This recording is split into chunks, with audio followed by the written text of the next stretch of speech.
Olá, gente boa! Estamos mais uma vez reunidos, Itatiaia e Ordem dos Advogados, Seção Minas Gerais, dentro dos nossos temas, grandes temas da sociedade. Mais um episódio, recebendo com alegria duas ilustres representantes da OAB. Doutora Ângela Botelho, que é vice-presidente, seja bem-vinda. Olá, Eduardo. Olá, ouvintes. Muito obrigado pelo convite. É um convite à instituição, a qual represento aqui nesse momento 140 mil advogados inscritos em Minas Gerais. Doutora Natália Damasceno, presidente da Comissão da Mulher Advogada, seja bem-vinda. Muito obrigada, Eduardo. É um prazer estar aqui e principalmente representar a advocacia feminina mineira. Nós temos ativos mais de 100 mil advogados em Minas Gerais, né? As advogadas seguramente ainda não são maioria? Sim, nós já somos mais de 50%. Hoje nós já somamos aproximadamente 70 mil mulheres advogadas. E se a gente considerar as aprovações em vestibulares, as formações de curso superior, não vai demorar para ser 90% delas. Não, a mulherada não está brincando. E elas já têm o devido respeito dentro das subseções, dentro dos fóruns, dentro do contexto dos advogados e da advocacia? É justamente isso que nós temos lutado diariamente, Eduardo. Nós temos conquistas recentes no sistema OAB, uma delas é a paridade, e isso tem feito com que muitas advogadas, com que as mulheres, elas tenham a oportunidade de ocupar espaços de poder. E um exemplo recente, né, doutora Ângela, que também está aqui, é a composição das listas sextuplas, onde nós tivemos uma composição paritária entre homens e mulheres. A partir de agora, vai ficar bem claro isso para nós todos, que não estamos no dia a dia da instituição.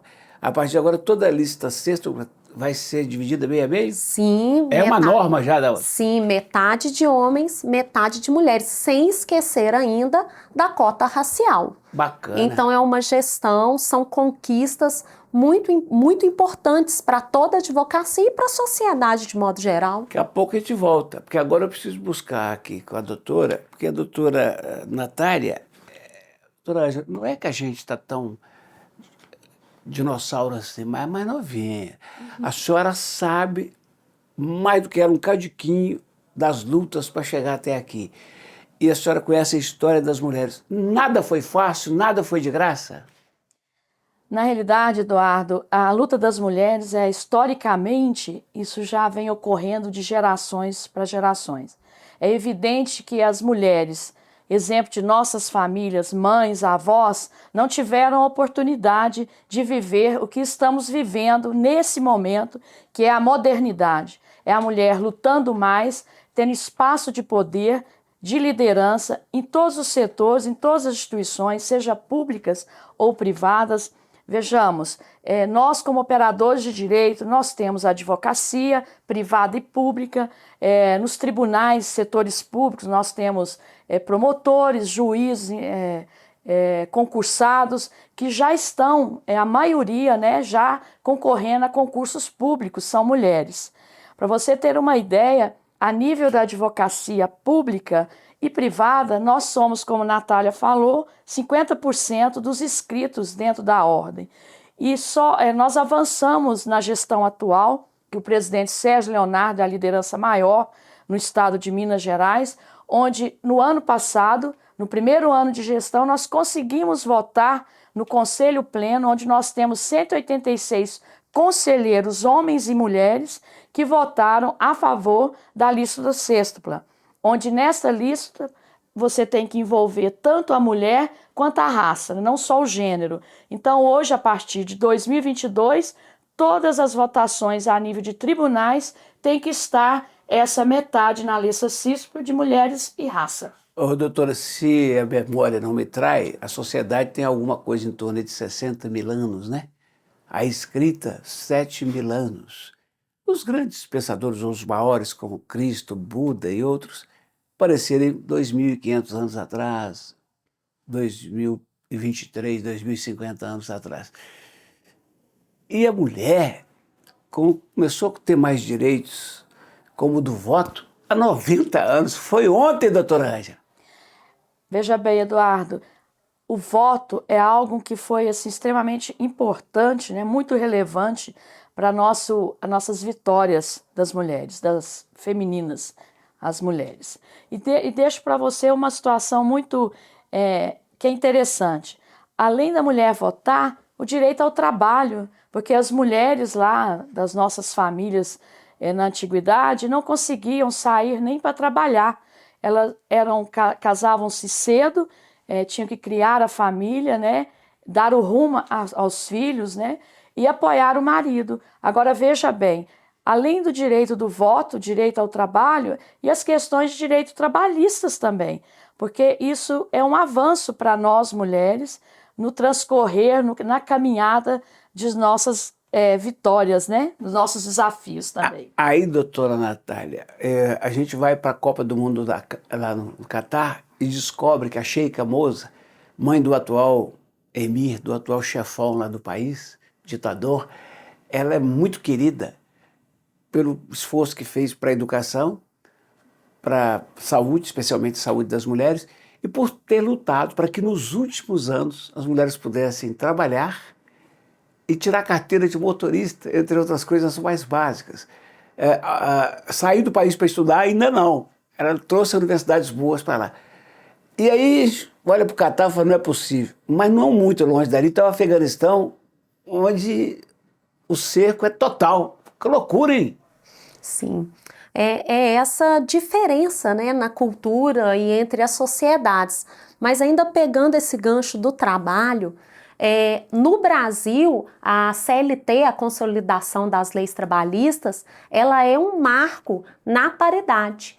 Porque a partir da CLT, a mulher ela deixou de precisar da autorização do marido ou do pai para poder trabalhar. Então, quando nós falamos, inclusive, nesse cenário de paridade da mulher e num cenário nacional, a CLT é um marco na paridade. Gostou desse anúncio do presidente Lula de que finalmente será feito um esforço concreto pela paridade salarial?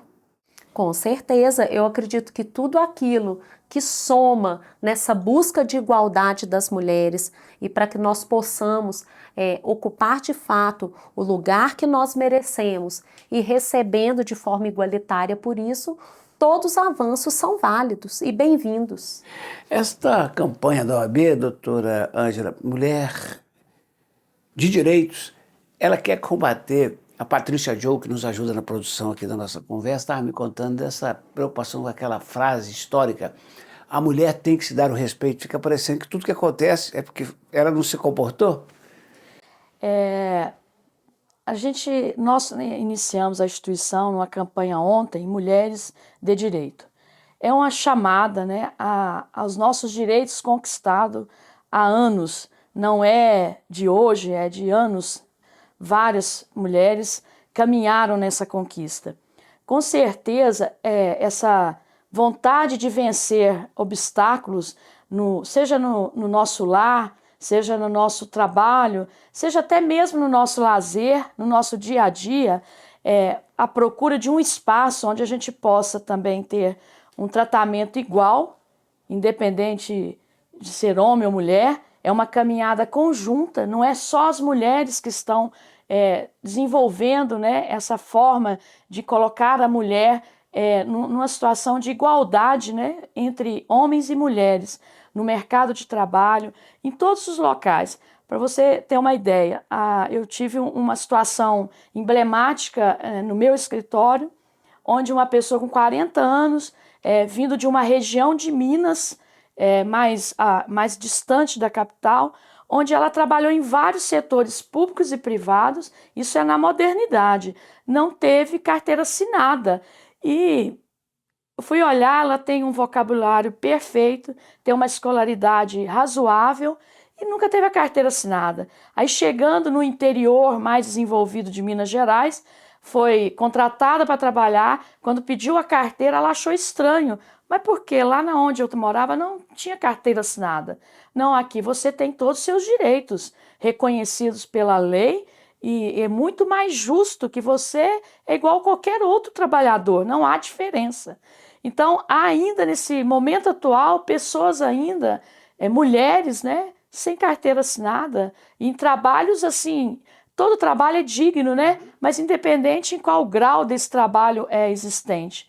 Então, o que eu deixo aqui bem esclarecido para a população, para os nossos ouvintes, que a mulher ela tem que procurar o espaço dela de trabalho, o espaço de poder e com certeza ela caminhando e lutando com outras mais e junto com os homens também puder chegar no momento que ela vai realmente entender que ela é valorizada. A propósito, a sua área de atuação é trabalhista? Sim, trabalhista, família, sucessões e previdenciário. Então vamos falar sobre um assunto que a Itatiaia divulgou poucos dias atrás, de que um homem foi condenado pela justiça a pagar à esposa 1 milhão de indenização porque ela tratava como empregada doméstica. Ficou provado nos autos que ela exercia as funções do lar e que ela era tratada como tal.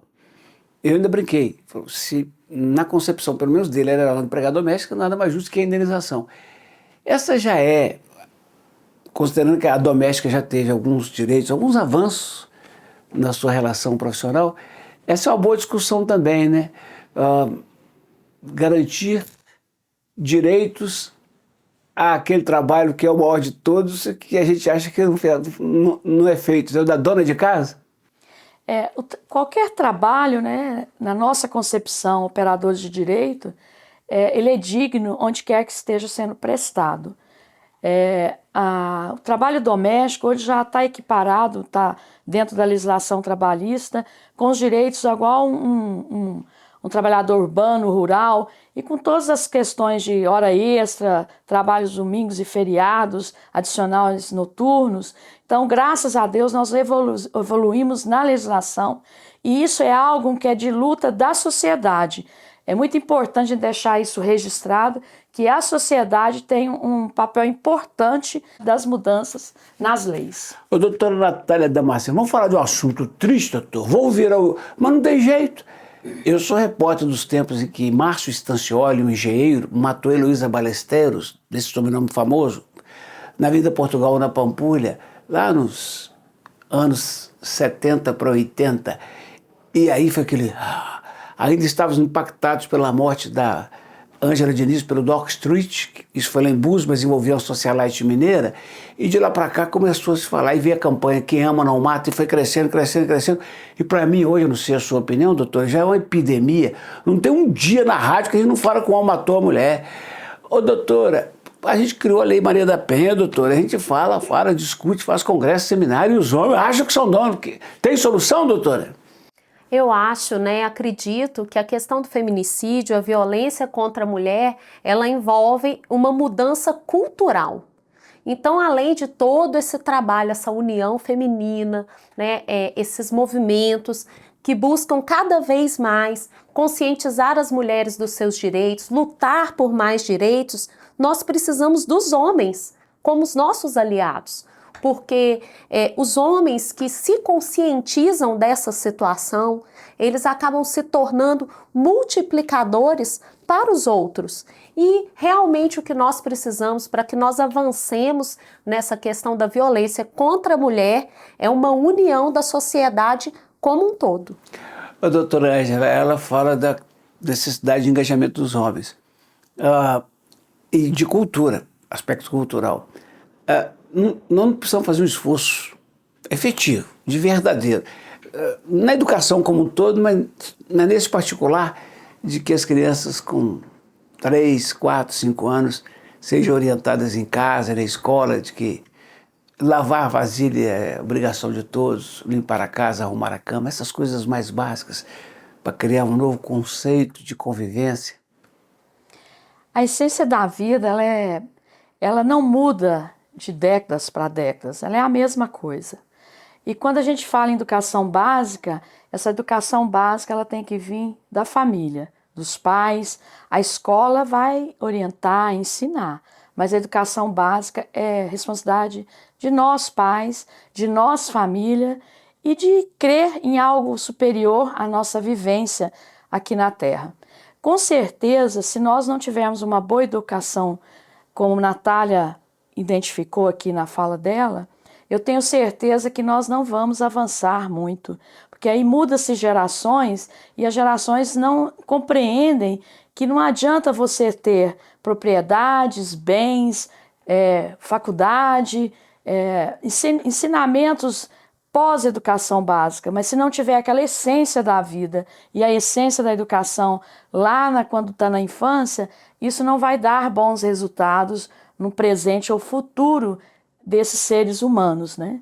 Então, assim, a gente, como sociedade, como operador de direitos, a gente tem que ter um olhar muito humanístico nessa situação, que a gente vê a sociedade, às vezes, decaindo, né? Estando em dificuldades que, quando você vai conversar com uma pessoa que está com esses problemas, a gente vê que é a educação básica que não teve. Infelizmente, é aquele momento que o filho está saindo. Ô filho, onde você vai? Ô filho, onde você... Me dá onde você vai ficar. E às vezes desprendemos desse compromisso as famílias por preocupação com o trabalho, com o ter e não ser. Então é algo que a gente precisa também desenvolver como ser humano. A senhora, na sua lida rotineira no nosso belo e querido Triângulo Mineiro, nos fóruns, nos encontros, no dia a dia, a senhora percebe também o seguinte: a dificuldade cada vez maior da família passar esses bons exemplos, considerando que as redes sociais estão aí, né?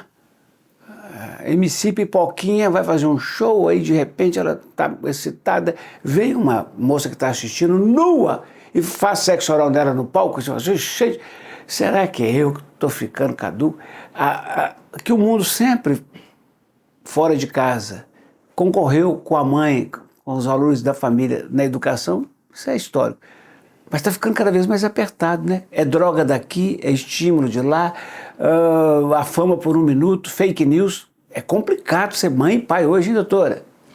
Olha, Eduardo, nós somos da mesma geração, então eu compreendo tudo isso que você está nos apontando aqui.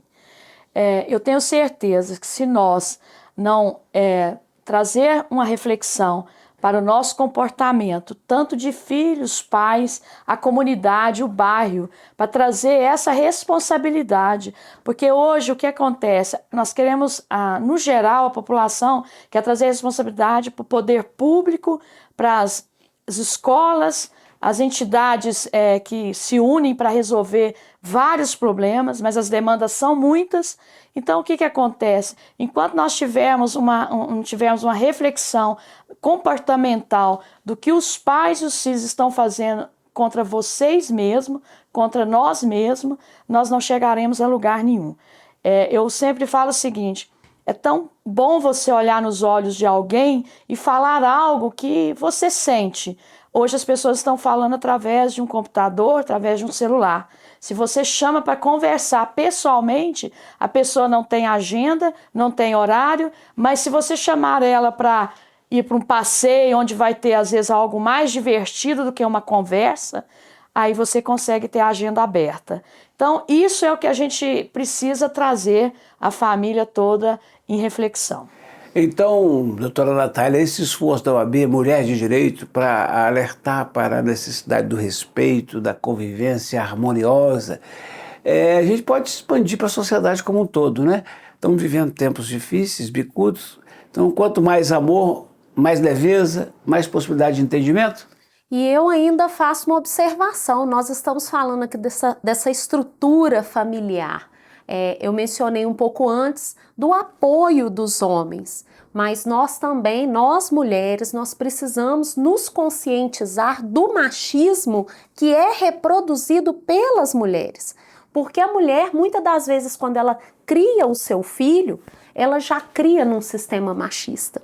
Ela cria aquela menina nesse viés machista. Então, a mulher, a mãe hoje, e não só a mãe, né, toda a família, nós também temos que cuidar com essa reprodução do machismo que acontece dentro dos nossos lares.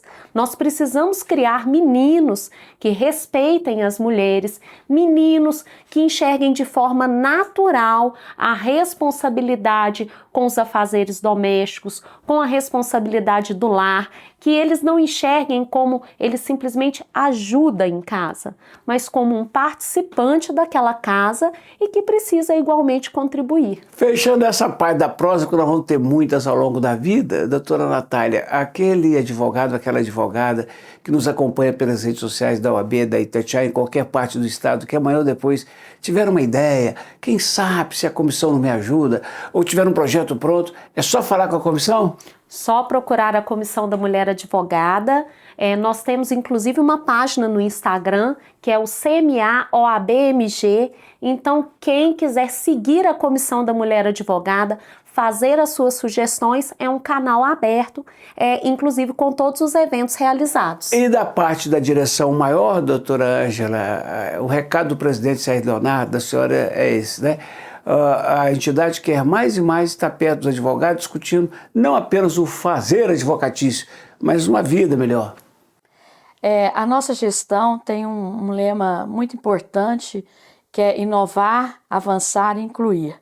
Então é algo que tem, inclusive ontem na nossa campanha já está aí nos meios públicos aí, falando tudo sobre a questão da mulher, dos avanços, mas a nossa gestão ela está abrindo as portas para a advocacia, para a sociedade, para a comunidade, com projetos que venham da sociedade para dentro da OAB. Estamos também com os parceiros institucionais, áreas públicas e privadas, acontecendo dentro da instituição. Muito obrigado, doutora Ângela Botelho, doutora Natália Damasceno, que participaram conosco em mais esse episódio de Grandes Temas da Sociedade, uma iniciativa da Itatiaia com o respaldo absoluto da Ordem dos Advogados do Brasil, Seção Minas Gerais.